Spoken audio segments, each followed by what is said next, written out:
Welcome to another conference call. There, that way you can hear me. Welcome to another conference call, week 8. It is certainly a privilege for you guys to be here again, and we thank you for being consistent, for coming with a willingness to learn, and that's more important. Housekeeping rules. The season is here. So all your deadlines are here and gone. The test was due. Hopefully everyone handed all of that stuff in. Everyone attended all the meetings they were supposed to attend, and all that good stuff.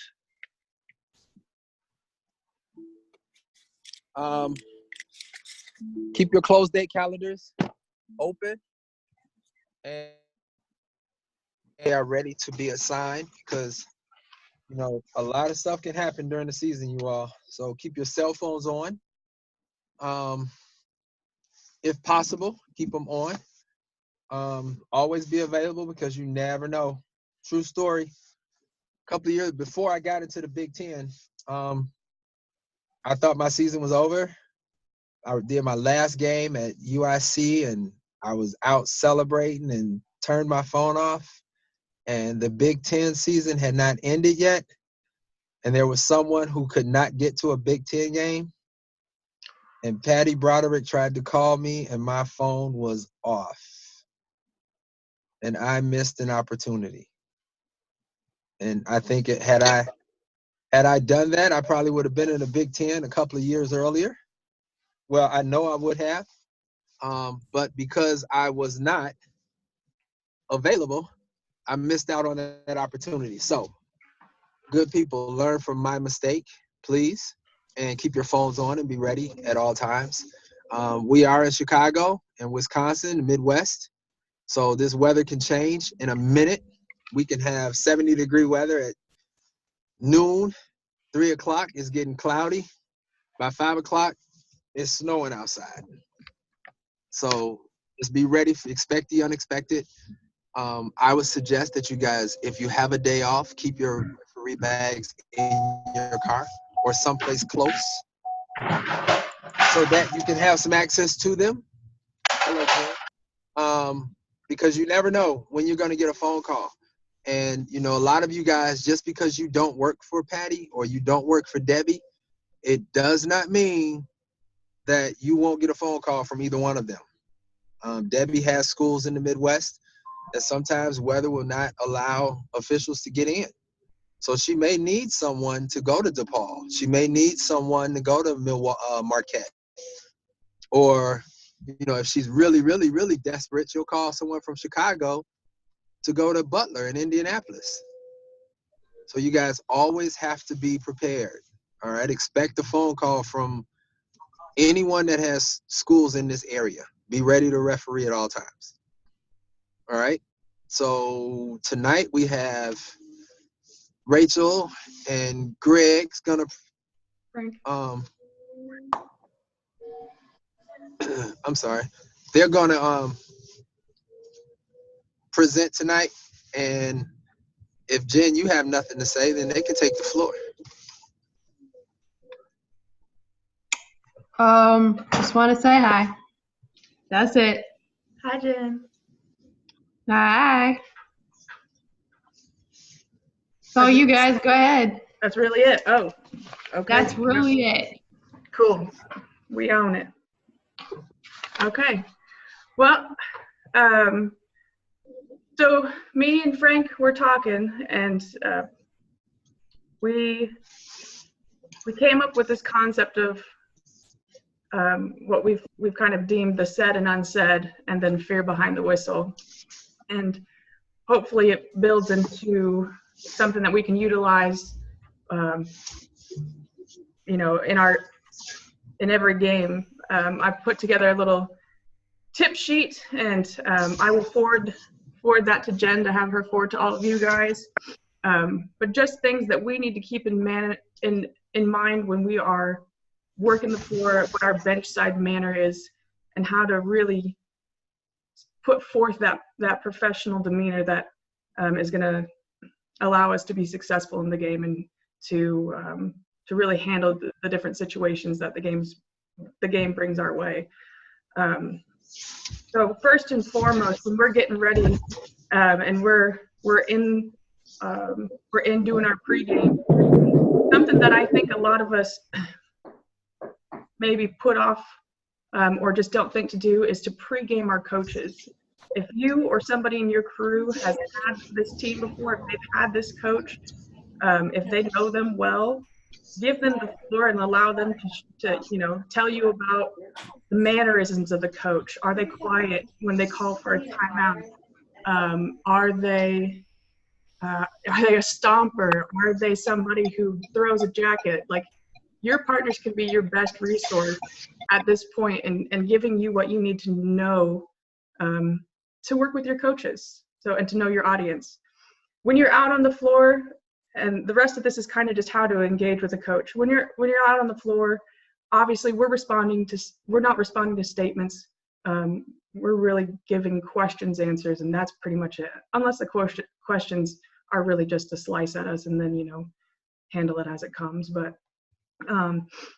if we have coaches who are making egregious statements, that needs to be addressed. And, the CCA manual shows us exactly what we need to do to get those behaviors addressed. And, one of the things that I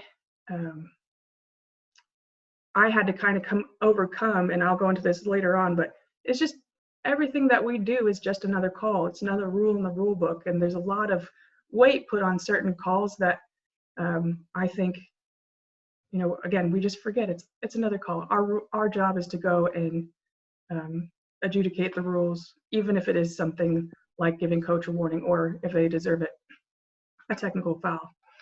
When you're dealing with coaches, allow the coach to speak first. Our job first and foremost is to be eyes on the floor, ears for what's going on around us, and then if the situation calls for it, to speak.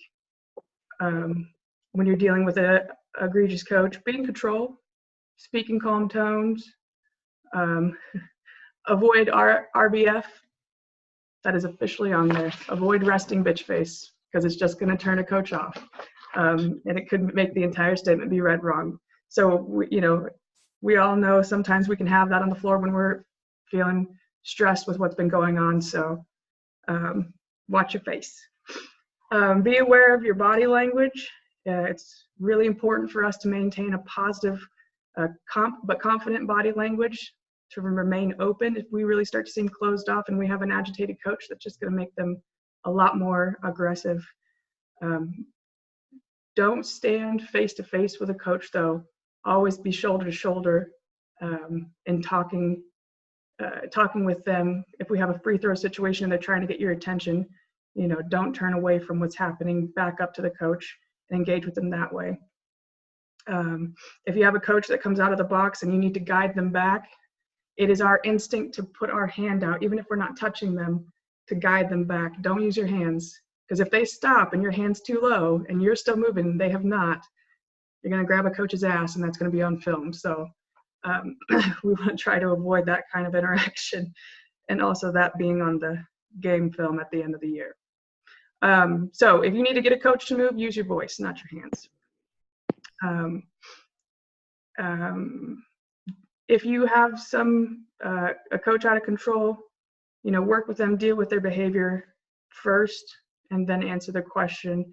And if there is something that, don't bluff your way through an explanation of a call, because then you're going to end up over explaining things, and the coach is just going to catch you in the midst of whatever bluff you're putting out there, and that digging yourself deeper. I know for myself, it's very easy for me when I get real agitated in a game to start ignoring a coach who's pissed me off, and that just really makes the whole situation a lot worse. So acknowledge them in some way, a head nod, I hear you, catch me at the next dead ball, coach, I can't, not right now. Give them some sort of notion that you're present with them. That's a lot of time just what the coach wants. And if you miss a call and you know your audience, again, don't just go out there and say, yep, I missed a coach, to a coach that you don't know, because that could be their greatest ammunition against you. But if you work with a coach, if you know how they're going to react, if make sure you know your audience. But if you miss a call, own it. Once, twice a game, whatever. Don't do it every call. In this worksheet, we put down a couple of example phrases. Just like we practice our mechanics, practicing what we say to coaches could really help our game. It's going to give us something to say really quickly, very concisely, and help us use rule terminology. And that's really important. That makes it difficult for a coach to argue with us. They're still going to. We all know that. But if we use rule book terminology and keep our statements concise, it gives them a lot less to hold up over our heads. And we're staying true to the system that's been put in front of us. So, I'm not going to go through all of these again. I'm going to have Jen forward this on to everybody. But just some examples of, possible responses that we could have if a coach sees a play very differently than us. Just saying very simply, Coach, I had a great angle. I had that call all the way. Move on. Or if they believe we're missing illegal contact, Coach, we're watching for that on both ends. And if they continue and they seem to not believe that you are seeing what they're seeing, don't be afraid to ask them who they're looking at. Coach, what number are you referring to? Because you might be misunderstanding what they're trying to point out. Give them a chance to give you information.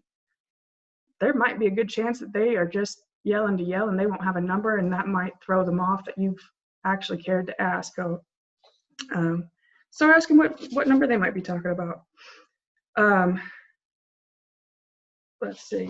If a coach is questioning your partner's call, just tell them, Coach, I agree with that call. Or, Coach, they had a great angle. If they wouldn't have called it, I would have had that same call. And if it gets a little egregious, Coach, we're not going there, or stop the conversation with a warning. Once they've questioned our partner's integrity to a certain point, we don't have to engage in those conversations for too long.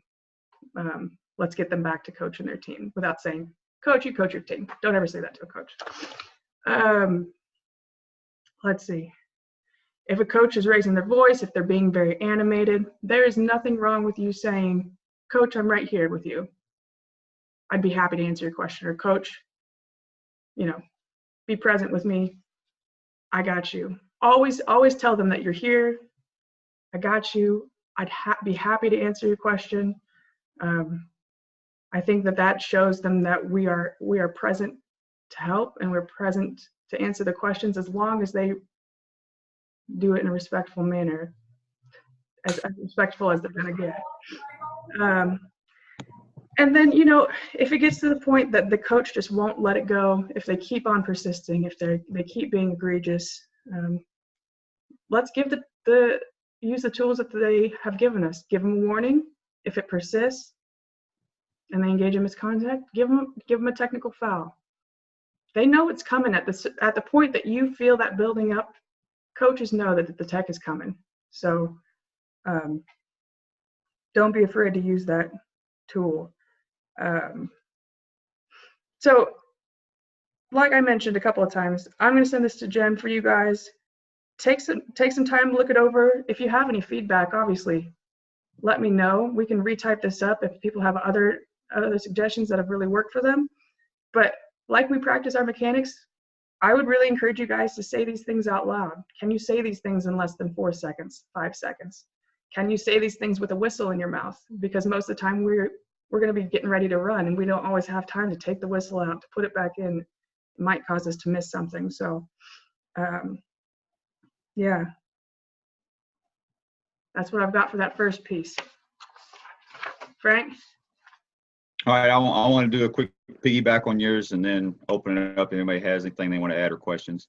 So, most importantly, as we're told, we're in a communications business. So, I mean, not only communicating with the coaches, communicating with each other, the table. So, I mean, we have to be clear and precise, with our communication. And like you said, being able to get that out in a timely manner, because there's times where like you're going to answer, but you don't have time. You got to go. I know I've come back up the floor and it might've been 1 or 2 trips, but I've stepped in to let them know. I remember your question that you asked, they want to know that we are listening to them and that they're heard, most importantly. Mm-hmm. So does anybody have anything else that they want to add or bring up about that topic? I actually have something to add. Yay. So, we always talk about the game, how we're talking to them, but we never talk about, let's say you have a game with a coach and it was extremely difficult, communication wasn't great, or maybe you ejected a coach from a game, and now you have this coach again. And so it almost seems like the tone is already set. You're going to come into this game and you already feel like there's an elephant in the room type of thing. So I always think that's a hard part, is to come into a game with a history with a coach, maybe from a game prior. Or we've had some situations where coaches felt a certain way about a crew, and then they're coming into a game trying to talk to you about that crew as well. So Mm-hmm. I don't know if you want to talk about that subject at all, or. Sure. Yeah. I mean, that's I think a common thing for us to all experience. And we all know there's those coaches out there that they can hold a grudge, but for the most part, it's kind of like a bad night out. Everybody just forgets it the next day. When you go into a game with a coach that maybe you had a poor experience with the week before, the month before, whatever the case may be, walking in with that positive body, confident body image, walking straight up to them, looking them in the eyes and telling them how happy you are to be there to work with them, I think starts things off on the right tone. And if they're going to be, petty and snub, okay, then that's what they have to deal with. But I think it's within our power and our control to portray positivity towards them. So it's really in their court, if you will, to be there with you in that positive interaction. But yes, Frank. So yeah, with that, we hear, coaches are paranoid to a degree. They might remember something. I mean, it could be years. Well, like you said, hold a grudge. So we are expected to be, the bigger, the better person all the time. So like you said, come in. It's a new game. It's a new day. So the previous thing shouldn't matter. So hopefully it doesn't create tension or an elephant in the room. And, one thing, and nobody thinks about it from our perspective, the way they want to yell at us and criticize us. But, I mean, we have no idea what's going on with that person, what's going on in their life. Are they going through a divorce? Or did they have cancer or somebody in their family? Just magnitude of things. Same thing with players. But we don't get that leeway because, we're expected, to be perfect as we can. Mm-hmm. Yeah. Can I add to that? Yeah. It's boss.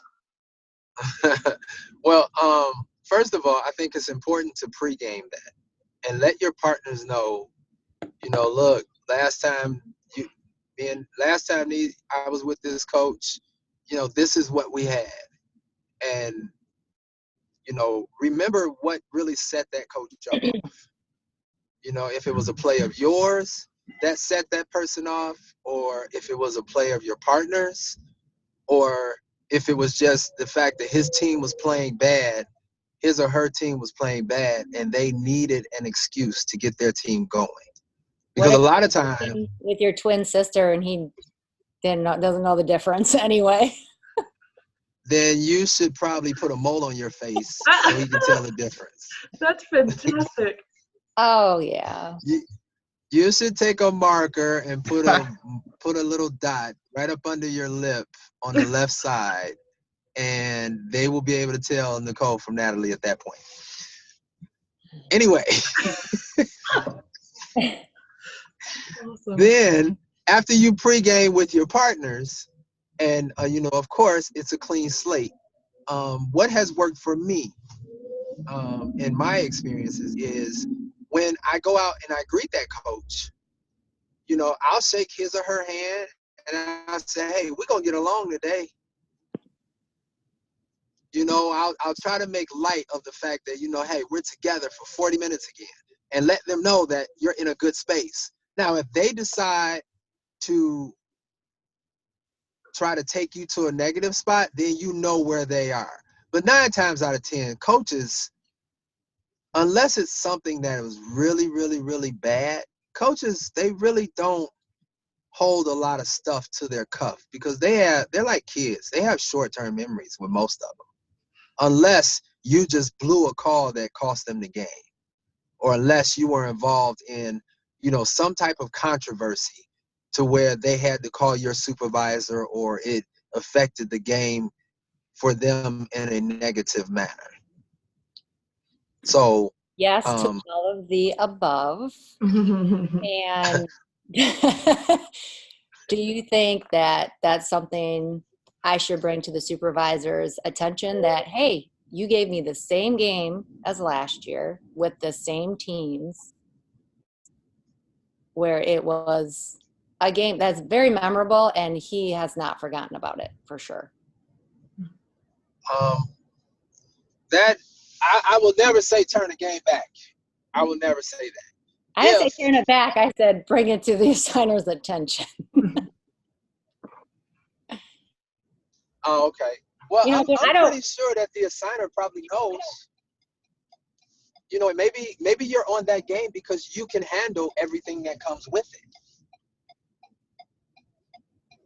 We can't sell ourselves short as officials either. Sometimes we're put in the fire by supervisors because we have what it takes to put that fire out, or to handle it in the manner in which he or her wants it handled.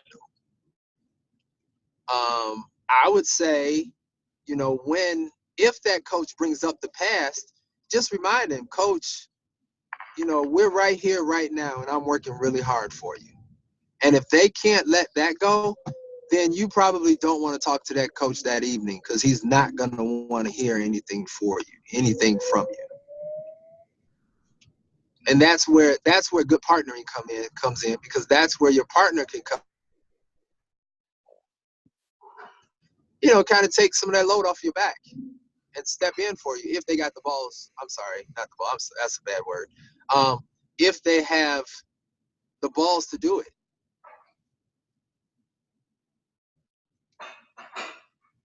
Because sometimes we do need our partner's help, and we just don't get along or whatever. But I would say just try to make light up, and if the coach just does not diffuse, then just referee the game. Referee the game. Keep everything from that point on. Keep everything according to the book. Any explanation you give him about a rule, it's the book. Any foul call you make, it's the book. Mechanics, the book. That way, they have nothing to go back and say. They have nothing to support their negative comments about you. You guys understand what I'm saying? Mm-hmm. Because there are just going to be some coaches that you just don't get along, and it's just a fact of life. Everyone's not going to get along with everyone. But now it's about the game. So at that point, just take care of your job with the game.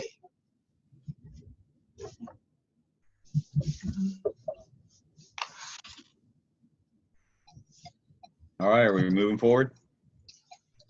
I'm done. Anybody else, or anybody else have any comments about Nicole's question as well? I'll let you guys know how it goes. Yeah, let me know how to go. I'll just let you guys know how it goes. Oh my God. One thing that I think don't give ourselves enough credit for is our acting abilities. I think for coaches that I've encountered that I just, for one reason or another, I don't like going to their gym because I know it's not going to turn out to be a great scenario. That is the day that I go out and get my Emmy. And I just put on a really good show. I have one coach that I can't say crap to because he turns it around 100% every time I say something to him. To the worst effing thing, which if I would practice these, maybe I wouldn't be saying some of the stuff that would get me in trouble. But, you know. Like what? Like what? What do you say that gets you in trouble? Well. Just one. Just one. I know. Jen's probably laughing right now. I had a game. Huh? I'm not laughing. Lies. I had a game at a school. I'd never seen the coach before. I don't know. So I was pretty clear and cut in my opinion. But at one point he was hounding me up and down the court 3 times about the same play. And the first time he said something, I said, "I hear you, I'll be right back." The second time we were there for a split second, so I couldn't respond. And the third time, you know, I gave him my response to what had happened. And he kept in, and I said, "Coach, I gave you my response. We've got to move on. I can't officiate what's happening in front of me if we can't move forward." He then called Bruce after the game and told Bruce that I was incapable. I said I was incapable of doing more than one thing at a time. And Bruce called me and said, "Did you tell a coach you could only do one thing at a time?" And I rolled my eyes and said, "Nope." But apparently it came off that way. So I explained it to Bruce, and thankfully he was good-spirited about it. He laughed and he said, "Just stick to the rule book, Rachel." And I went, "You got it, boss." My story. That's the best thing to do. Another thing, Rachel, you talked about, you know, coaches being irate. A lot of that, how many of you just think about it? When are the coaches the most irate with the officials? When they during lose. dead balls. Well, when they lose it, but I mean during dead balls. During dead balls. Yeah. When the ball is dead, the coach he doesn't have to concentrate on his team, he can concentrate on us. Get that ball in play. Mm-hmm. Get that ball in play. Let them make him call a play. You understand what I'm saying? Get that ball in play. Them coaches start acting up, put the ball in play. Now they can't focus on you. Yeah.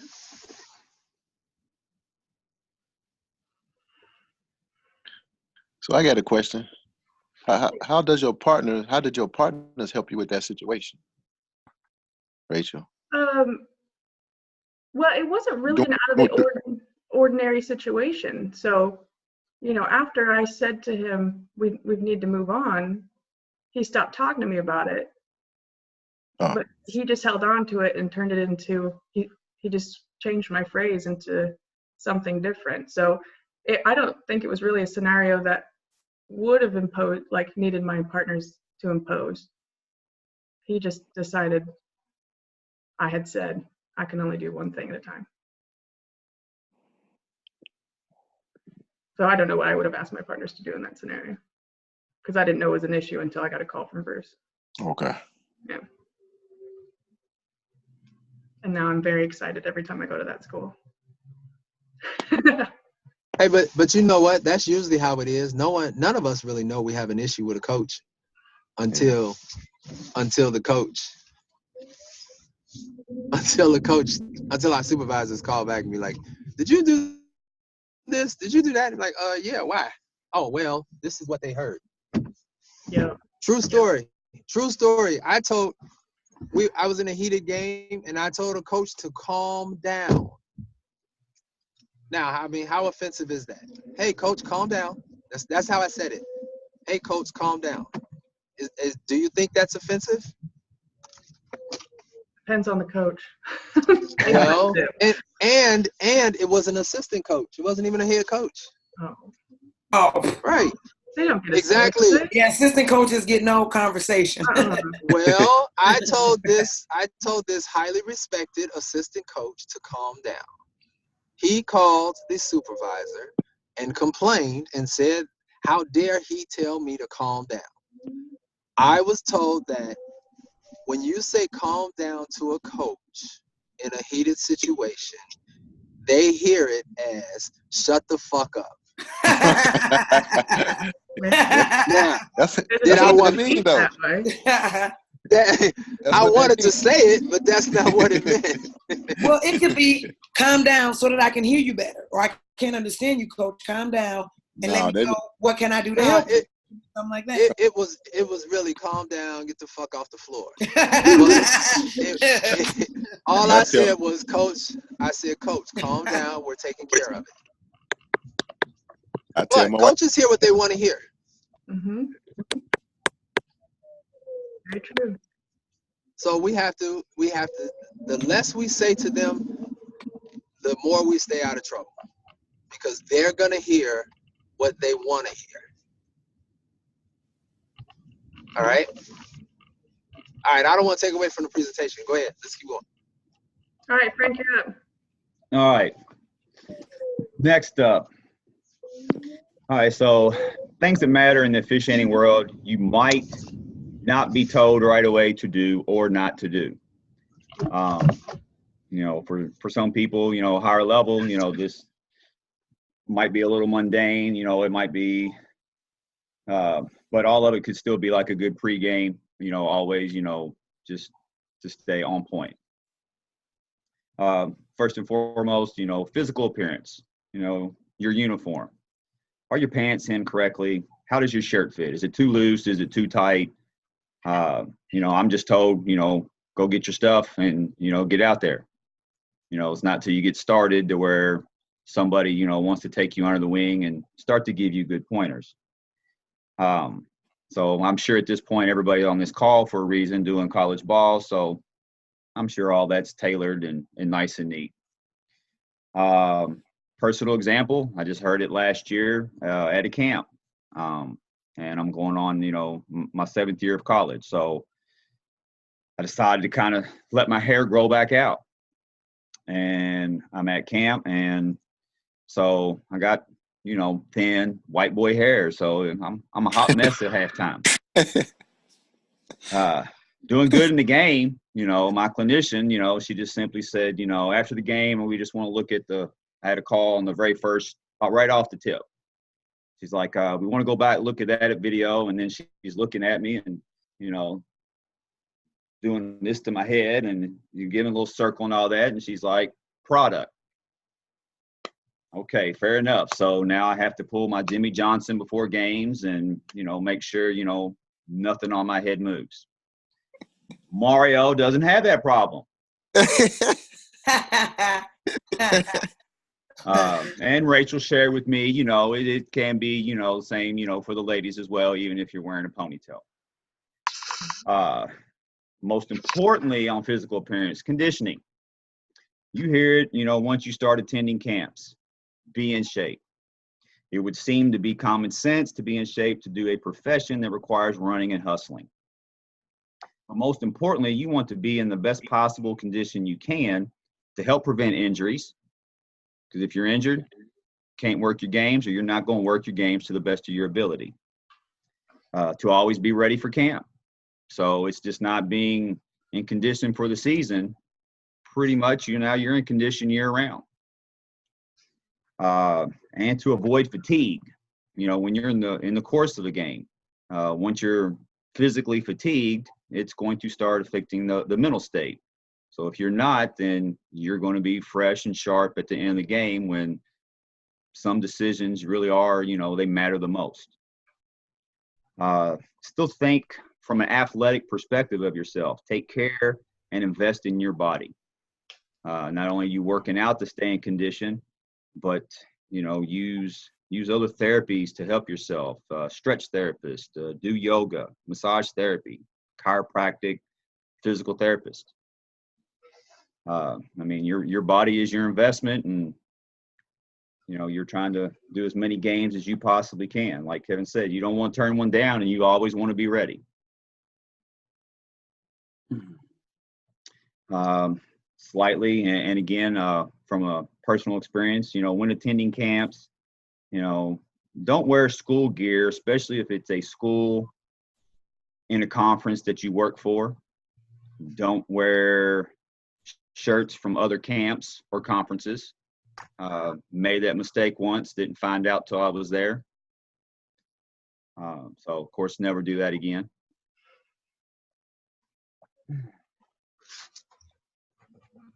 And then don't talk about or complain about. Don't mention your partner's names when discussing your games or situations, kick plays or rules at your next game. It's your partners. Me and my partners, we had this. Don't talk bad about your signers. You always hear silence can't be misquoted.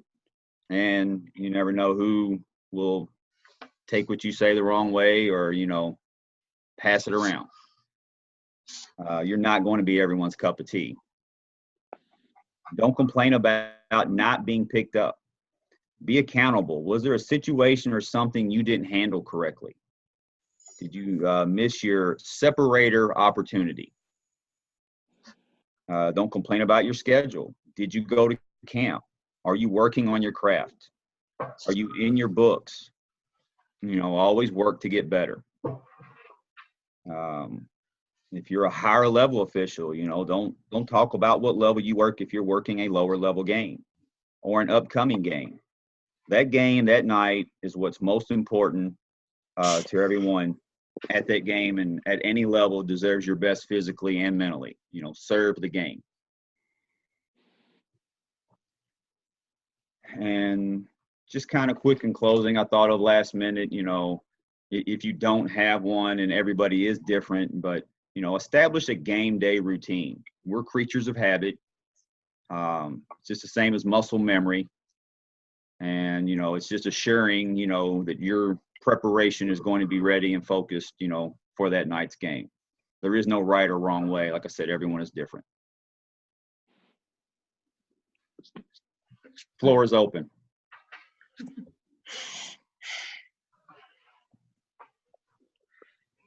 When you talk about your pants and being tailored, what is the proper length? How many breaks should you have in the bottom of your pants leg? One. Just one? Yeah. Everybody agrees with that? I don't know what a break is. That's what I was going to ask. Oh, okay. I do know that my pants, I have them army hemmed. I think that's what's called, military hemmed. So they touch the bottom, just at the laces of the shoe in the front, and then in the back they're kind of hemmed at a downward swoop. So it kind of goes down the back a little bit. So the break thing. Yeah, so I will salute you next time I see you. So the break is considered when you put your pants on, and the crease is not going to go straight. There should be like one dent, one dimple in your pants leg. You understand what I'm saying? That's what's considered the break. I got to go put So my Rachel, on, yours. I'll ask you, or I'll tell you later. Yours will probably, if yours are military cuff, military hem, they have one break. So it's very important that when you guys go to the cleaners or the tailor, wherever you go to get the zigzag hag is what I call them. Take your game shoes with you.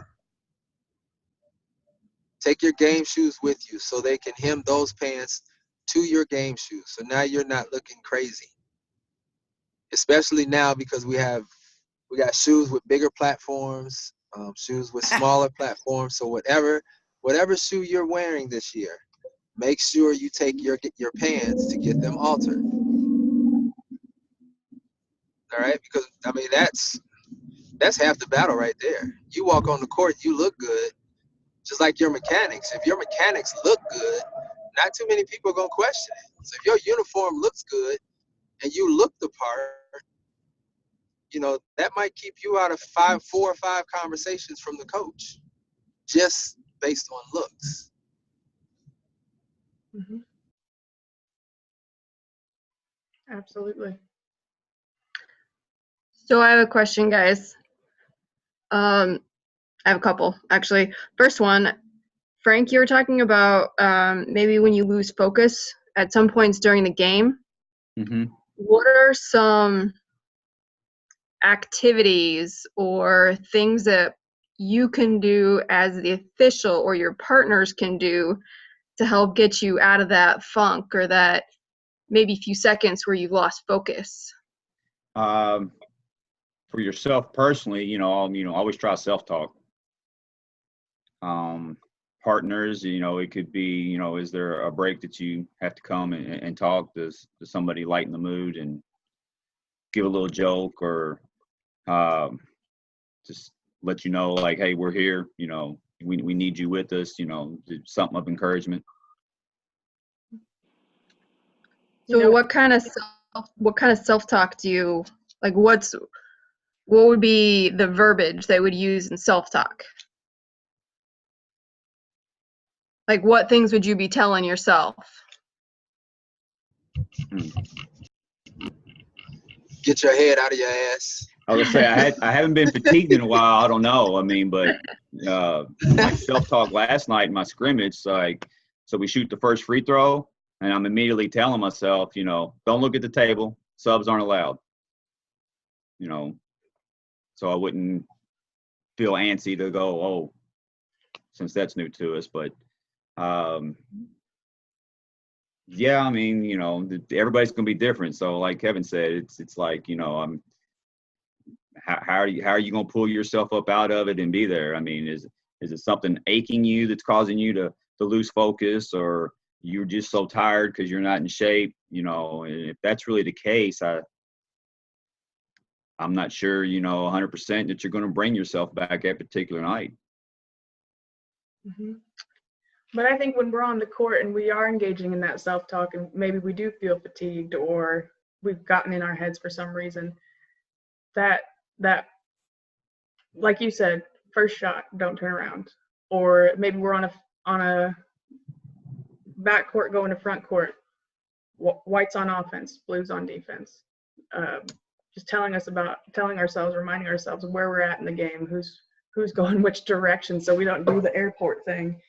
I think anything that is game related can bring back our focus if we see ourselves start to fade out, especially if it's let's be honest, god awful game and it's 30-point differential and we are just struggling to just find anything interesting to pay attention to.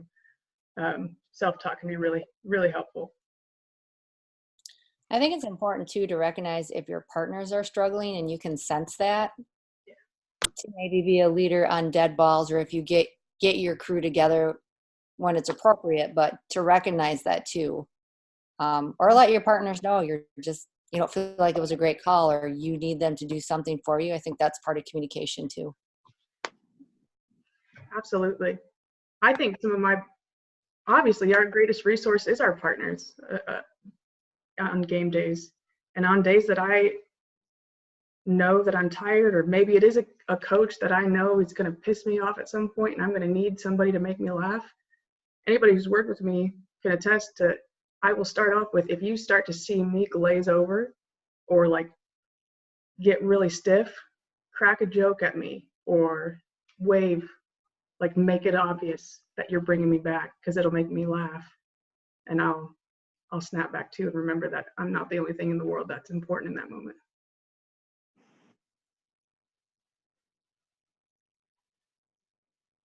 So I think how we tell each other that we need to know where our partners can't see.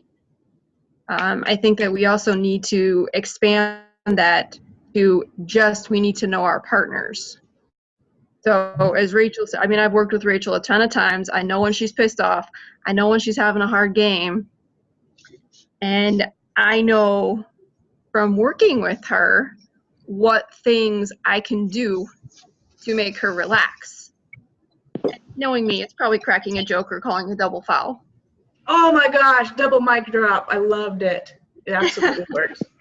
Absolutely. Just for you, girl. Just for you. I appreciate it. But, and I mean, we don't get to work with the same people every night. But I've probably worked with just about everyone on this call at least once. And I would say a sign of a really good referee and a really good leader is to know who you're working with, even though you may never have worked with them.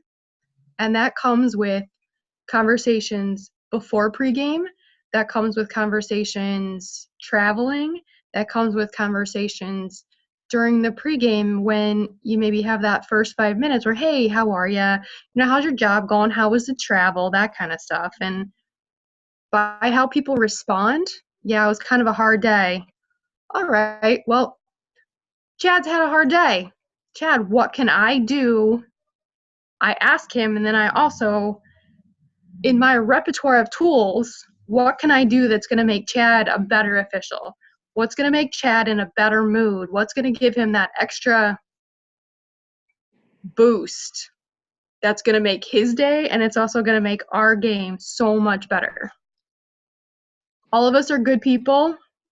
Let's try to make everyone else just as good by the talents that we possess and the care that we have for each other. Going back to the, What yeah. if you don't know, when you don't know your partner and you can't read that partner well in the locker room, then what do you revert to? You know, when your charm, your charisma doesn't work. Oh, it always works. It always works. No, No. Hey, who said that, Mario? no. I've been in the What if it doesn't, though? I mean, what if you can't read that partner? Read that partner at all? You know, what if you don't have time? Well, then I'm going back what if on. it's hard to read that person? I think that you can read Then we people. go back to the basics. Yeah. Yes, but I think that you can also read people by the calls and how they're standing on the court. Like, there's a difference between lock knees, you know, rigid back, as opposed to comfortable knees and maybe a little bit swinging of the arms. That tells me that you're more comfortable. And if you're not, then I might need to do something to make you comfortable. I So think that comes down to body language. I think Do something to make me feel better. I Still really talking think about. we can use our partners. So if you're roughing with someone and they're on your schedule, you don't know them, not like you're talking about them. You can ask other people you ref with, hey, have you ever ref with Nicole? What's she like to ref with? What do you know about her? Like things of that nature. You can also use your fellow referees to help out. Absolutely. I like that. Okay, Mm-hmm. that's cool. All it takes is one game. That's it. One stinking game. One That's game. all it takes. That's it. Okay. That's good. But when everything else fails, though, guys, we still got to remember the basics. Let's remember the basics. Go back to the system. Work the system, and then you know, everyone work on their leadership skills. So if you feel like there's not one leader out there, then you become the leader. Make sure we're all okay. You become the, you know, it's your party now. You're the host. So you're making sure everyone has food, everyone has drinks, they all have a napkin, they're all comfortable. So if you have to ask your partner, hey, are we okay? We all right? You good? You good? You know, that's part of becoming a leader as well. And that makes people comfortable. Because let's face it, you may have, if any of you guys work with me, I pray that you're not intimidated. And I pray that you feel like you can say something. But there are games when, you know, younger referees don't want to say anything to the veterans or to who they think is, you know, big time or whatever. And, you know, I'm guilty of that as well. But don't do that. If you feel that there's not a leader out there, then you become the leader. Work on your leadership skills, even in a blowout, even in some god-awful basketball. Those are the opportunities for us to get better at something. All right, Jen, sorry. Go ahead. Hey, Rachel, that segue right into the last topic. I'd say so. Good work, Frank. So yeah, for our last piece of this triad, you know, we hope the first couple of things helps build your confidence. You know, these are the basics beyond the rule book and the CCA manual. These are the basics that help us in the midst of our game, in the midst of our profession. And when we are working and coming up as officials, and when we're trying to find our place in this world of officiating, shame is just a part of our process. And it's interesting. When I was thinking about how to talk about fear behind the whistle, shame almost can be a really comforting companion in this little realm of ours, especially in this kind of world of scarcity that we live in. We live in a world that, you know, we're never enough. We're never fast enough. We're never preconditioned enough. We don't know the rules well enough. We don't, whatever it is that plays in our head that makes us doubt ourselves to the point that we swallow the whistle. In our world, that's dangerous. And when we start to think that so much or so often, it becomes our reality, even if it's not really existing. And what we, you know, if I think to myself, I'm never going to be that rules person, I won't know the rules enough. Well, that's going to be what pushes me to not be in the rule book. I've already given up on myself, so why waste my time? Or again, what makes us swallow our whistles? And that's, I think, something we need to really self-evaluate on. What is it? What tape plays in your head? What is it that, you know, your comparison to whoever it is that you're watching and officiating, what is it that you say, I'm never blank enough? We're, you know, I know that myself, I'm constantly comparing myself to other people's journey, how they got there, how quickly they ascended or didn't, or where they're at, what conferences they've got, whatever. And this constant assessment and comparing ourselves is so self-defeating. We're comparing our performance to other people. It's so unrealistic. We're all on our own journey. We all grow at our own pace. And can that be frustrating and seem unfair? Absolutely, and that's okay. But we're struggling against a perfectionism that is self-defeating and can hold us up in our actual development, because we're fighting this battle that shouldn't really exist. And in the same token, we're too ashamed to tell anybody we're fighting, because this is a very proud profession. It's hard to share our struggles with people because we're supposed to be this superhuman, no feelings, no pain, no, you know, we're all wearing capes underneath our striped shirts, and that's not real. And believing that we don't need somebody, or we can't be open about our struggle is really a dangerous environment for us to put ourselves in. I love that I found this quote, and I'm going to read it to you guys. I love that Kev and Jen have ended all of our meetings with quote. This is not the end, so don't try to get off after I finish reading this quote. But if you guys are familiar with the Man in the Arena quote by Theodore Roosevelt, then we'll still listen. It's a good one.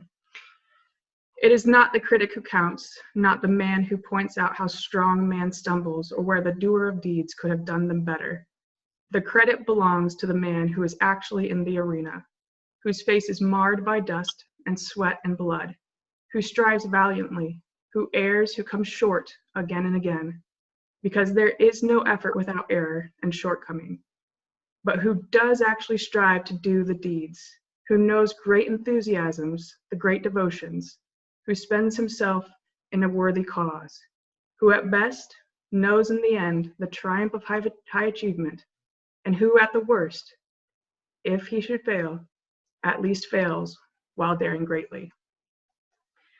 I love this quote for so many reasons.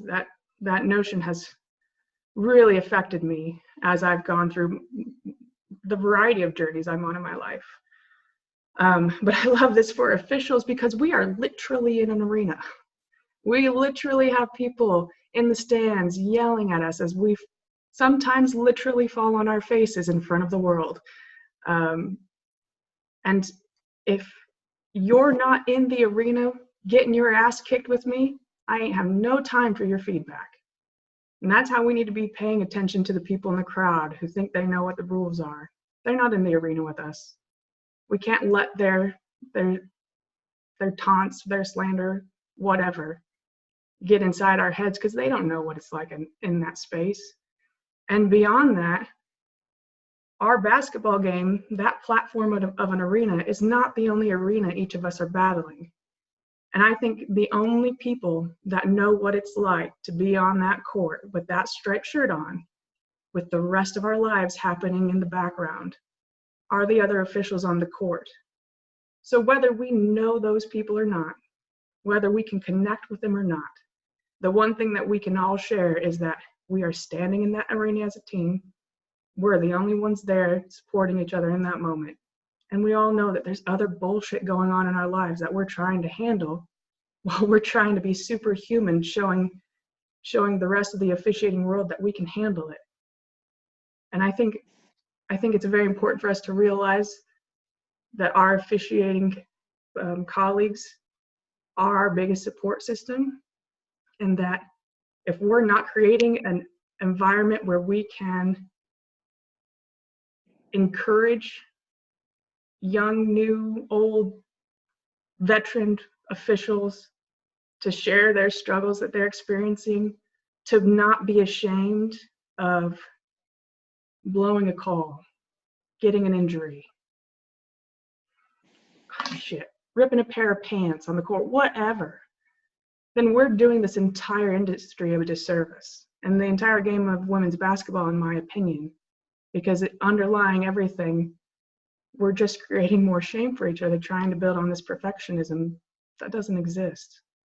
And I think that is probably one of our biggest factors in why we swallow our whistles and why we are not building ourselves up in the confidence what we should, because we're saying those things never fast enough, never going to know the rules enough, when we should be saying, I am passionate about this game. I care about my partners. I'm going to be a support to my partners. All the positive things that we do throughout a game that make us the great officials that we are, driving through our own journey at the pace that we're meant to drive it through, the development that we're meant to strive towards, at the level that we're meant to get to. Do we all wish for the big levels? Hell yeah. Do we want that D1 check? Holler at me. Yes, I do. That might not be all of our journeys.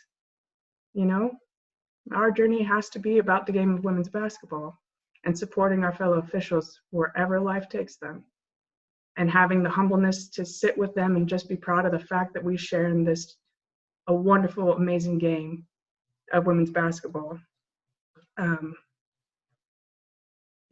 I kind of went off on a tangent that made this next part not fit so much, but I'm going to bring it back. So I was going to talk about a lot of other things, so my bad, y'all. But I reached out to Penny Davis. I think that it's important for us to know that no matter what level we're at, we are just as valuable to Penny as the invite-only people that get into Patty camps.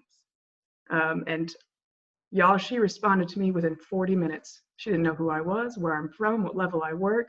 She just cared that I was an official, I was at her clinic, and that I was excited about the game of ball. And I'm very excited about that being our leadership now in women's basketball. And she wants to see us all be proud of where we're at. And I think she showed that if you had the opportunity to go to the clinic, or if you've seen the video that's been put together, every level of basketball is represented, every division.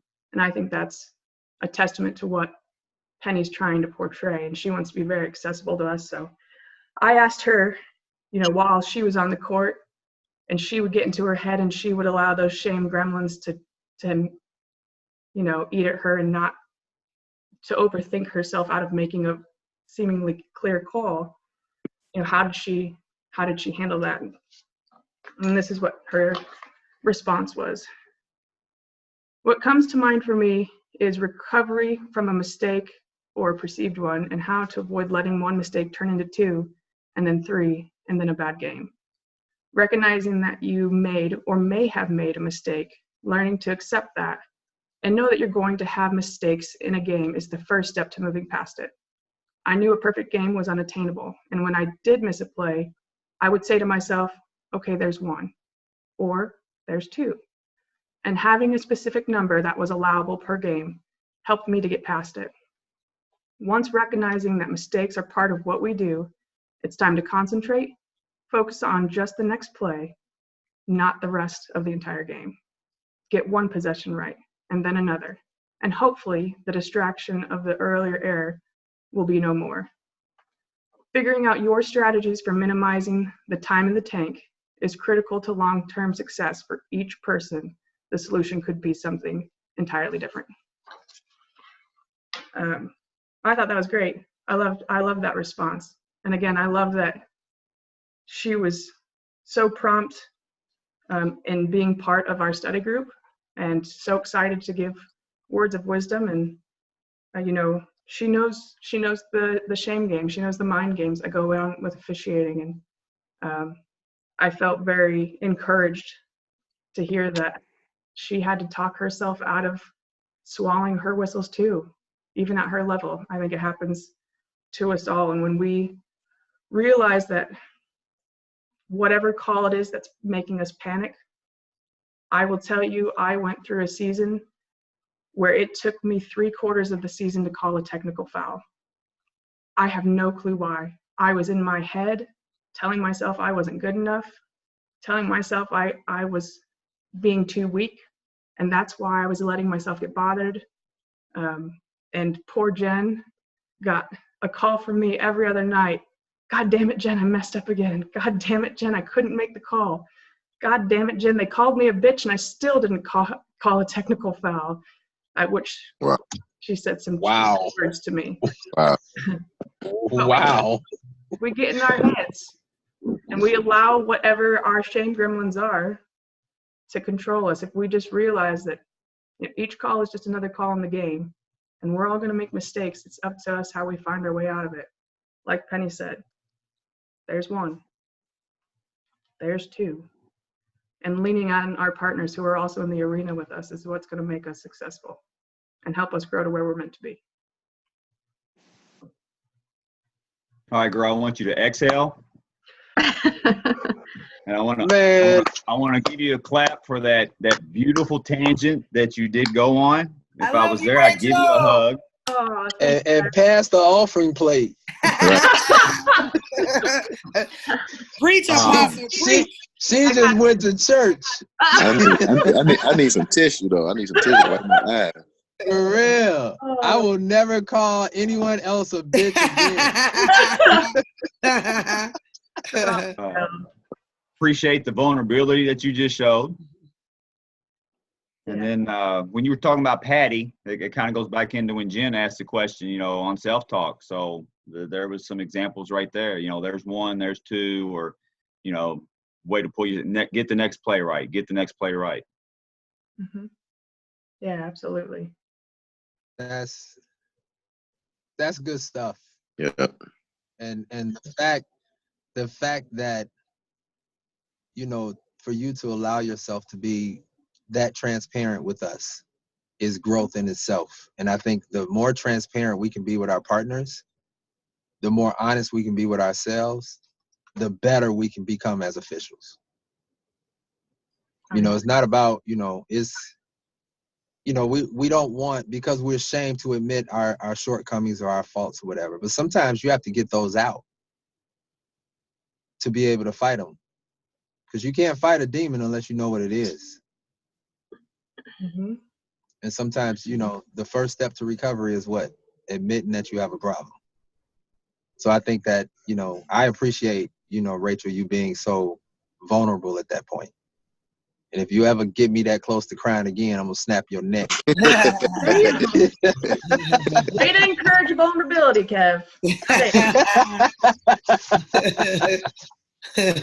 But no, that's really some good stuff. And Penny Davis is a really good leader, and she's gonna do some really good things. And she's genuine. And the Penny that I know is the Penny that you now know. So you know, I thought that was fantastic. Also, I want to say, if you don't mind me chiming in, this is Keen. I don't know if my video is working here, not on this laptop, but it's very important to remember that when we have study groups, this is a place, there is no judgment. This is a place of safety. This is a place of trust, a place that we can open up and speak freely without fear that somebody's going to make fun of us or treat us different or whatever. And I think first and foremost, we should understand that too. This is a place that I feel comfortable with the group that's on the call, that we can trust each other, and you're going to have your moments.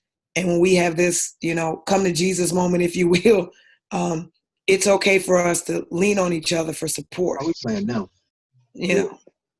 And so, yeah, Rachel, I love you. I love you. I love you too, Dr. Brown. Wow. So, Frank, did you have anything to add to that? I can't follow that. You can't come behind that. Did I drop the mic? I'm done. It's over. And that's a good career decision, man. Hey guys, I got one thing. Get it, girl. So, Rachel, you said that you called me basically on a nightly basis, right? Yes, ma'am. Okay. So you also said that we need to try to help ourselves, right? Yes. How can we do both? Like, how can we? I'm leading you into something if you don't know. I will follow along as best I can. So I'll come out with it. I don't know that a lot of people have mentors, and by the presentation that you guys have given tonight, it makes me question if other people have mentors, because the stuff that you guys have gone over, the non-said stuff, you should be told this, or you should have the opportunity to ask. And it's Agreed. it's very sad to me that we have officials that are not asking questions like pants and what time do I need to get there, and is my hair too funky, and I got told this at camp, what do you think? And I don't know the reason. I know. Go ahead, Kevin. I think it's a matter of trust. It's a matter of, there's no way that Rachel would have been, and I'm using you, Rachel, not picking on you though, but there's no way that she would have been as vulnerable as she just was if she did not trust the group. So I think that, you know, the ugly part of our business is the fact that it is so competitive that you don't know who to trust. And it is so competitive, so the veterans don't want to help a young guy take their place.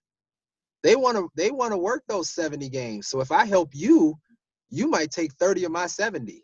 So I'm not going to help you. That's the sad part. We do have those type of individuals in our business. We just have to figure out where a good group of officials are. Tap into that good group and get something out of it. And once you get something out of it, you have to share that goodness with some other people. You understand what I'm saying? Because it's still going to take you. We still need partners in this business. There's not one game on your schedule where you are the only referee. Anybody, I will give anybody $1,000 right now if you look at your schedule and you are the only person on that game to referee by yourself. Well, here's the thing though, is that I'm taking it outside of basketball, and yes, You gotta go. it's fine. Everybody needs partners 100% if we are strictly talking about basketball. But this is not just basketball, right? Nice. People, I know that.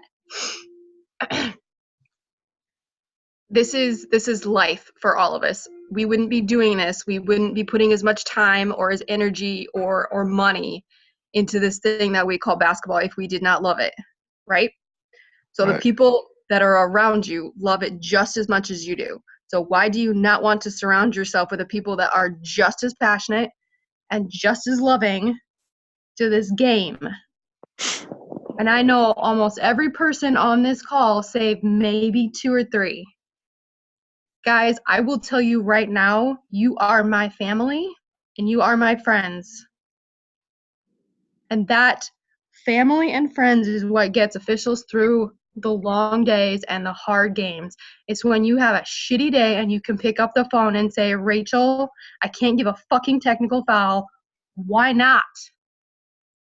And then the other person is going to say, well, you're scared.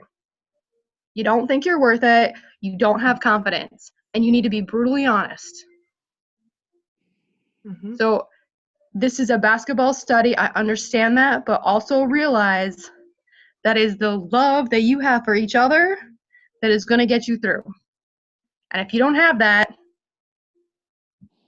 maybe you rethink a couple of things. And that did get deep, so I apologize. But I've heard too many horror stories and too many officials who don't have direction and are scared to ask questions from many areas of the country. And if you ever have a question, I don't care if you think it's stupid, I don't think if you think it's minimal, ask the question. And if I am not the first person on your 5-person list or your 10-person list, fine.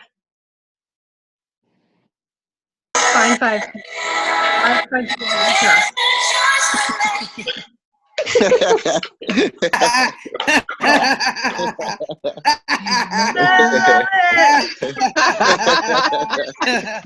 had to do it. Hey, speaking Get it. of that, whoever did that was right Nicole. on time.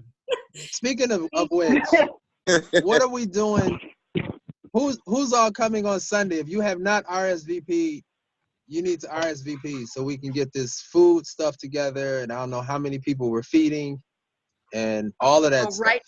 And it's just a good time, guys. Right. So right now I have me, It's just a Kevin, good time. LaRonda, Michael Jackson, Keena Brown, Janine, Sierra, and Mario. Anybody else on this call that is going to come? You didn't say my name. Girl, you're just a standard. But they don't know Right, that. you like the couch. You're gonna be there. You like furniture. People are going to She's got stop her me. Is that room. what it was? That's so strange. I didn't like that. I'm a little Oh, too far sorry. away. I'm kidding. Well, you'll be with us in spirit, my friend. I'm going to bring a disco ball. No, you're not. Jesus. Please, Jen. Okay. No. All right. So we'll get a final count of that. Yep. So I would like to say that you guys did an excellent job as usual. You guys did a very good job. Next week, let's see. No, it's Nicole. It's Nicole. Yes, that's what I was going to say. No. What? Yes. We Why? overruled you. Okay. 2 against 3. 1. All right. Mm-hmm. Hey, look, I'm easy. All right, Nicole and Michael Jackson. Hey. Michael Jackson, will you be here next week? Yes. Well, are you sure? Okay, you and Nicole work on the presentation for next week. Is that all right with you, Nicole? Absolutely. It's next Wednesday. All right. Yes. Yes, next Wednesday. I'm on call that day. So. Okay, never mind. We'll give Chad your opportunity. Oh my God. Well, I don't want to mess up your job, because what if you get called in and then you can't do it? Right. That's why I said it, but I don't want my opportunity taken. I get a chance. No, You'll get another. it's not taken. You'll get another one. You'll get another one. Okay. All right. Chad, are you okay with next Wednesday working with Nicole? Absolutely. All right. So there it is. Chad and Nicole next Wednesday, 7:00. Be there. Hey, listen, guys. I need you all to pray. I have a family member that's having some health issues now. So, in your quiet time, your meditation, your prayer time, or whatever, if you don't mind lifting my sister up in prayer, I would really appreciate it. Done. Yes. And life is really, really short, y'all. So cherish every moment that you have. Yeah. And John Mariani, what's going on, sir? You can give us our positive thought for the week.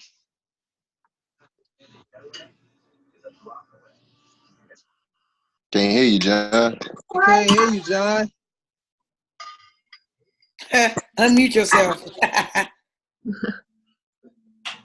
I could just play the rest of the song if you want. Okay, can you hear me now? We Yes. can hear you No, now, okay. brother. Yes. Okay, you can. All right.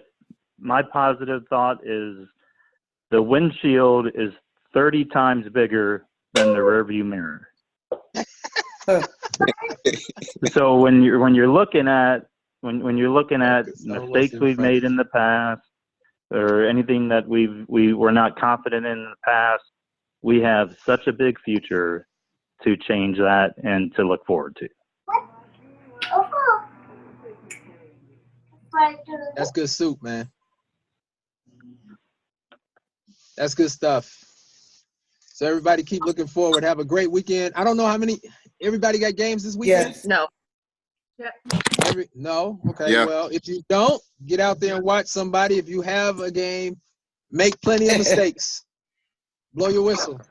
Yeah. Blow your whistle. Make a lot of mistakes. Get those rules right. Don't be afraid to make a mistake. All right? Jen, you got anything? I'm done if you don't. Have a great week, guys. My great week started at 7:45 on Monday, and it's gonna roll until next Sunday. So I hope you guys have a great week too. All right, Yes, everybody. we will. All right. Deuces. Yes, Cool. indeed. Thank you. Have a good one. Bye. Love you, Have a Ray good one. Ray. Love you too, Dr. Brown. I'll see y'all. All right. See y'all later. All right.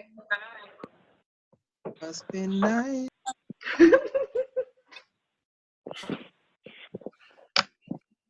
Oh man.